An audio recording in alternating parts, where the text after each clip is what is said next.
Bienvenidos a este taller de divorcios. Vamos a tratar de hacerlo de la forma más práctica para que a ustedes les resulte útil y lo puedan aplicar a sus causas, ¿sí? Bueno, después cualquier duda nos pueden escribir también por correo electrónico. Vamos a hablar brevemente de lo que son las modificaciones que se hicieron a través de la reforma del Código Civil y Comercial. Antes teníamos un divorcio que era, por un lado, el divorcio vincular y por el otro lado, la separación personal. Actualmente solo nos queda el divorcio, ¿sí? La separación personal dejó de existir. También antes había un divorcio por presentación conjunta y el divorcio contradictorio. Actualmente sigue existiendo esta especie de diferenciación. La diferencia es que ahora no lo llamamos divorcio contradictorio, sino es divorcio unilateral o divorcio por presentación conjunta. ¿En qué se modificó lo que era antes con lo que es ahora? Se modifica que, por ejemplo, antes lo que había que hacer cuando uno iniciaba el divorcio de manera contradictoria era expresar cuáles eran las causas del divorcio, por qué se querían divorciar. Y existía como una especie de ganar o perder, porque estaba el divorcio, el culpable del divorcio o el inocente. Y esto repercutía en los efectos, por ejemplo, que tenían que ver respecto de el pago de las costas, respecto de los bienes, respecto de si había alguna indemnización, algún daño que reclamar y demás. Actualmente eso se eliminó, entonces hoy no es necesario expresar ningún tipo de causa para poder iniciar el divorcio. Lo que se pone generalmente es, nos encontramos separados, sin voluntad de unirnos, por causas graves que hacen imposible la vida en común. Es lo que se pone generalmente como para manifestar la intención de divorciarse. En cuanto al tema de los plazos, también la diferencia es que antes había que dejar pasar una determinada cantidad de tiempo para poder iniciar el divorcio. Hoy eso tampoco es necesario, ya que uno puede divorciarse al día siguiente de contraer matrimonio, ¿sí? Después, en el divorcio anterior, tampoco era necesario presentar una propuesta, ¿sí? Estas cuestiones se podían resolver por expediente separado o directamente ni siquiera hacer mención. Actualmente, con el nuevo código, es obligatorio y es una condición para la admisión de la demanda que haya una propuesta reguladora en el caso de que se inicie de manera unilateral o que haya un acuerdo regulador en el caso de que lo hagan de manera conjunta. ¿Sobre qué cuestiones hay que acordar? Sobre si hay una compensación económica, si hay atribución del hogar, si hay bienes, si hay menores en el matrimonio, también tienen que decir qué van a hacer respecto de los hijos. Esto igualmente después lo vamos a ver más en detalle, pero bueno, quería que más o menos tengamos estas diferencias entre lo que era el código viejo y lo que es el código actual. Anteriormente, las causales del divorcio eran el adulterio, tentativa de uno de los cónyuges contra la vida del otro, instigación de uno de los cónyuges al otro a cometer delito, injurias graves, abandono voluntario y malicioso. Todo esto quedó totalmente en el olvido. Ya no es necesario invocar ningún tipo de causa. Divorcio express. Bueno, mucha gente viene y consulta, bueno, sí, quiero consultar por el divorcio express. Bueno, divorcio express es un término que en realidad se utiliza en los medios, pero bueno, en realidad el código no habla de un divorcio express. Es mal llamado divorcio express, para decirlo de alguna forma. La gente se refiere al divorcio express porque en algunos casos entienden que es un trámite rápido. En realidad lo que más se asemeja al divorcio express, por decirlo de alguna forma, es cuando es de manera conjunta, ¿sí? Donde ambos cónyuges, a través del mismo escrito de inicio, presentan la voluntad de divorciarse. En ese caso es cuando lo llaman el divorcio express porque es rápido, ¿sí? Hay mucha gente que pregunta si se puede divorciar al día siguiente de haberse casado. La respuesta actualmente es que sí, pero también hay gente que cree que hoy en día uno va, le dice al juez que se quiere divorciar y automáticamente sale la sentencia. No. Esto para que ustedes puedan explicarles también a sus clientes, el divorcio es, y calculo que va a seguir siendo, un juicio, ¿sí? Mediante el cual hay que iniciar un expediente y hay que movilizar todo el aparato judicial. O sea que no es que es un trámite que uno hace de la misma forma que como contrae matrimonio se divorcia. No, hay que sí o sí iniciar un expediente judicial y lograr una sentencia que va a ser lo que logre disolver ese vínculo. Después, como hablamos del tema este de la propuesta, el artículo 438 habla respecto de la propuesta que regule los efectos que derivan del matrimonio. Y acá dice claramente, como lo veíamos antes, que la omisión de esta propuesta impide continuar con el trámite. ¿Qué significa esto? Que si yo inicio una demanda de divorcio y no manifiesto una propuesta, la demanda va a ser rechazada, ¿sí? O sea, no se va a dar curso a esa demanda. Entonces, al momento de formular las propuestas, las partes tienen que acompañar los elementos en que se fundan y el juez puede ordenar de oficio o a petición de las partes que se incorporen otros que se estimen pertinentes. Esto en realidad no sucede. La realidad es que la parte de... Yo trato de hablarles de lo que es la práctica, ¿no? Porque el código, bueno, dice un montón de cosas, pero en realidad en la práctica a veces se van dando las cosas de otra forma. ¿Cómo se da en la práctica? Cuando uno presenta una propuesta, ¿sí? Por ejemplo, supongamos que yo inicio el divorcio de manera unilateral y presento una propuesta donde le solicito a la otra parte una cuota alimentaria de tanto y le solicito una compensación económica de tanto y le digo que respecto de los bienes mi intención es que se repartan de la siguiente manera.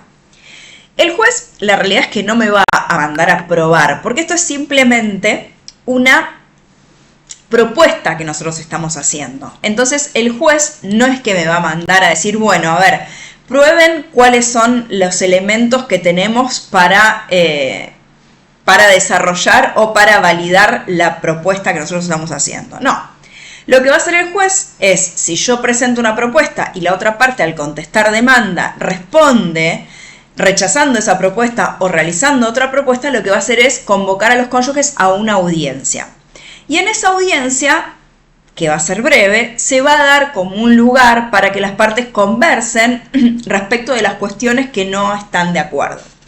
Pero si en esa reunión, en esa audiencia no hay acuerdo, el juez directamente va a dictar la sentencia de divorcio. No es que le va a decir a las partes, bueno, les propongo que adjunten pruebas, les propongo que fijemos una nueva fecha. No, el juez directamente dice, bueno, vayan a la vía que corresponde, que va a ser en todo caso, si no hay acuerdo respecto de los bienes, hacer una división de bienes, si no hay acuerdo respecto de los alimentos, hacer un juicio de alimentos, pero el juez directamente va a dar cumplimiento con la función que él tiene en este expediente, que es dictar la sentencia de divorcio. Bueno, esto como decíamos, que si no se arriba un convenio sobre el tema del divorcio, bueno, el juez directamente igualmente va a dictar sentencia. Entonces, digamos, ¿cuál va a ser el rol del juez en este proceso? Por un lado, el control de legalidad del acuerdo. Si ustedes inician un divorcio de manera conjunta y presentan un divorcio, sobre todo cuando hay menores, el juez va a tener que velar por la legalidad. Igualmente, si hay menores, también le va a dar vista al defensor de menores como para que chequee que esté todo bien y que no haya nada que perjudique a los menores. En la audiencia, como dijimos anteriormente, va a intentar lograr un acuerdo, pero si no sucede, directamente va a dictar sentencia. Si se logra ese acuerdo, se homologa el mismo dentro del mismo expediente. Y si no, igualmente sale automáticamente la sentencia. ¿Cuál es la oportunidad para presentar o la propuesta, si es de manera unilateral, o el acuerdo? Grábense esto, que es al momento de la presentación de la demanda. Nosotros lo que hacemos es directamente dentro de la demanda, no es que hacemos un convenio por separado ni nada. Dentro de la demanda hacemos un punto que es propuesta reguladora o convenio regulador y ahí directamente mencionamos todas las cuestiones. Igualmente después también en el taller tienen absolutamente todos los modelos de todas las presentaciones de los escritos que se presentan dentro del divorcio. ¿Qué cuestiones van a tratar los convenios? Bueno, tenemos por un lado el tema de la atribución de la vivienda. Por otro lado el tema de la distribución de bienes. Después también es otro punto, que esto también es nuevo, que son las compensaciones económicas que puedan surgir entre los cónyuges. Después, si hay hijos menores de edad, también se conversa respecto de la responsabilidad parental. Esto es, quién se va a quedar con el cuidado personal del menor, régimen de comunicación, alimentos. También existe una figura que es la prestación alimentaria para el cónyuge, ¿sí? Que esto después lo vamos a ver también más en detalle que tiene que ser una u otra, no puede ser una compensación económica y a su vez una prestación alimentaria.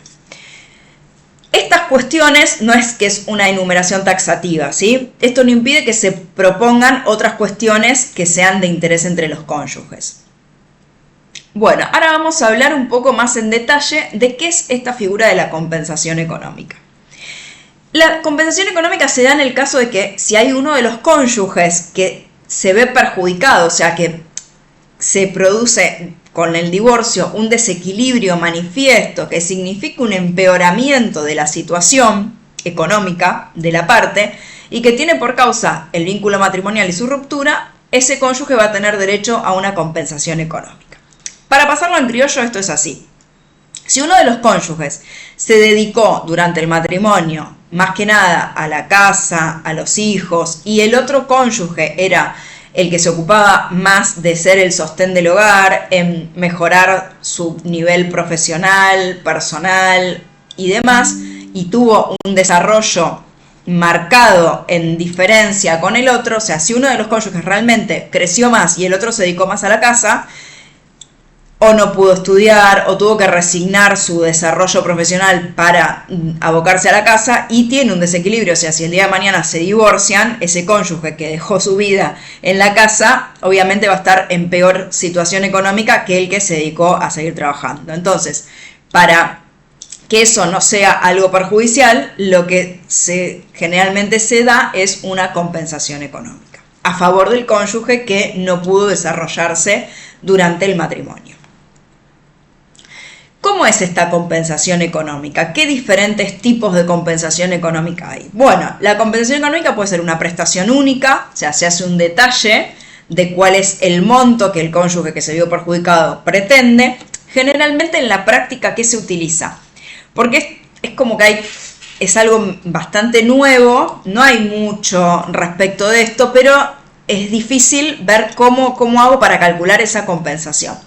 Lo que se hace generalmente es tomar el salario mínimo vital y móvil, ¿sí? Nosotros decimos, bueno, hubo 10 años de matrimonio, durante esos 10 años la persona no trabajó porque se dedicó a la casa, a los hijos y demás, entonces se hace el cálculo de esa cantidad de meses por el salario mínimo vital y móvil, como para tener una idea de ligarlo a algo más objetivo.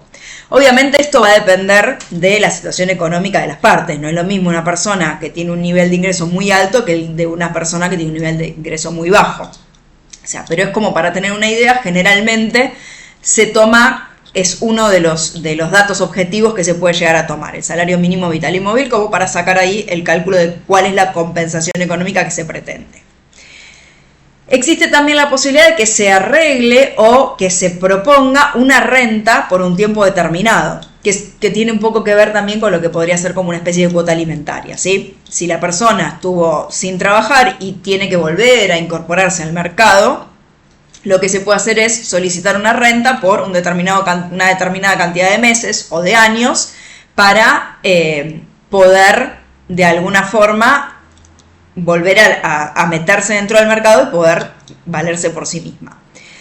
Y excepcionalmente existe que se dé por plazo indeterminado. Esto acontecía antes, generalmente en los divorcios anteriores se daba en algunas situaciones que el cónyuge, en ese caso el hombre, generalmente estoy hablando de tiempos atrás, se pactaba una cuota alimentaria de por vida, que esta cuota continuaba hasta que la otra parte o se casara nuevamente con otra persona o conviva con otra persona o su situación económica cambie de modo que se pueda mantener por sus propios medios. Pero bueno, eso era antes. Ahora generalmente es muy excepcional que se fije una compensación económica como en modo de renta por un plazo indeterminado. Generalmente se pacta un plazo.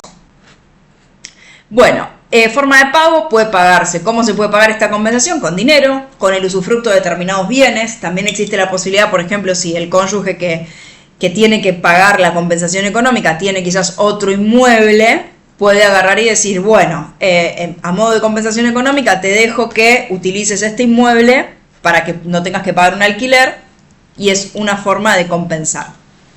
O de cualquier otro modo que las partes decidan o que lo decida el juez, que en realidad el juez no lo va a decidir, por lo menos no en lo que es el juicio de divorcio. Sí, eventualmente si se hace un juicio especial de compensación económica.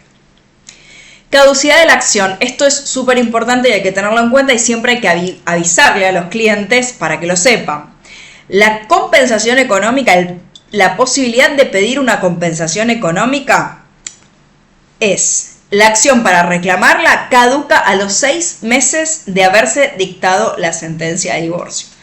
Si nosotros en la demanda de divorcio manifestamos que queremos una compensación económica, pero supongamos que no hay acuerdo, sale la sentencia de divorcio. Desde que sale la sentencia de divorcio yo tengo 6 meses para iniciar la demanda de compensación económica. Si durante esos 6 meses no se inicia, automáticamente caduca la acción, ¿sí? Y no lo va a poder pedir nunca más.